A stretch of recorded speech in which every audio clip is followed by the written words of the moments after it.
So eto na nga po mga idol, matapos matalo ang Gilas Pilipinas sa unang laban nila kontra sa kupunan ng Chinese Taipei, Coach Tim Con inamin na ang malaking pagkakamali sa kanyang naging lineup. Well, kung bago ka lang, please huwag mo nakakalimutan na mag-like and subscribe. Maraming salamat po. Mga kaibigan, nakita naman natin sa naging final score sa unang laban ng Gilas at Chinese Taipei, 87-95. Lamang po dito't panalo ang Chinese Taipei, at hindi lamang kasi isang beses tayong tinalo mga kaibigan, dalawang beses na. Nung FIBA Asia Cup Qualifiers, tinalo tayo ng Chinese Taipei, at sa pagkakataong ito, mahalaga dapat ang unang panalo natin, pero tinalo tayo ng Chinese Taipei.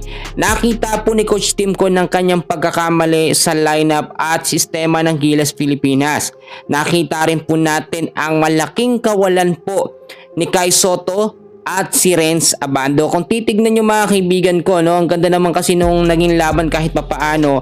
Nung first quarter, 16-27, lamang na talaga ang Chinese Taipei. Sa second quarter, 34-43. Pagdating ng third quarter mga kaibigan, 62-73. At sa fourth quarter naman, 87-95. Talagang yung lamang po ng Chinese Taipei consistent at hindi po mahabol ng Gilas Pilipinas. Pero kung titignan naman natin mga kaibigan sa mga player stats, kahit papaano naman okay naman ang pinapakita ng ating national team. Dahil kung titignan ho ninyo, si Kevin Kimbao nakapagtala ng 17 points, 4 rebounds at 2 assists. Si Scottie Thompson 16 points, 7 rebounds at 5 assists.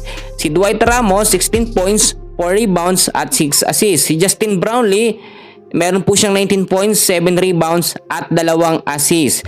Ayon na rin po kay Coach Tim Con mga kaibigan, ginawa naman nila ang magandang sistema na kung saan nga po yun ang nakaplano sa Gilas Pilipinas. Ang ibig ko sabihin, yung triangle offense pa rin ang ginamit ni Coach Tim Con dito kontra sa Chinese Taipei. Pero aminado siya na mahina ang depensa ng Gilas Pilipinas at medyo nagkaroon siya ng konting pagkakamali po sa rotasyon ng mga player. Ang ibig kong sabihin, kahit pagod na yung player mga kaibigan, patuloy pa rin ginagamit ni Coach Tim Con. Nagiging kampante siya na kayang makahabol ng Gilas. Kagaya na lamang nung ginawa po ni Justin Brownlee doon nga po sa tune-up game o friendly game sa Macau at sa Jordan. Yung mga last minute, yung third and fourth quarter ng game, dyan nakakahabol ang Gilas Pilipinas. Pero sa pagkakataong ito, ibang-iba pala talaga yung friendly game, yung tune-up game sa totoong laban dito sa FIBA Asia Cup. Ang kupunan naman po mga kaibigan ng Chinese Taipei, alam na alam, basang-basa na ang galawan ng Gilas Pilipinas. Lalo tula pa tayong Renz Abando at Kai Sotto ngayon.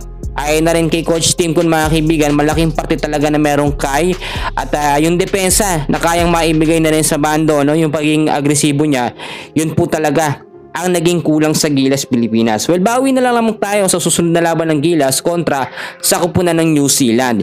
Yan muna ang update natin. Please huwag kakalimutan na mag-like and subscribe. Maraming salamat po.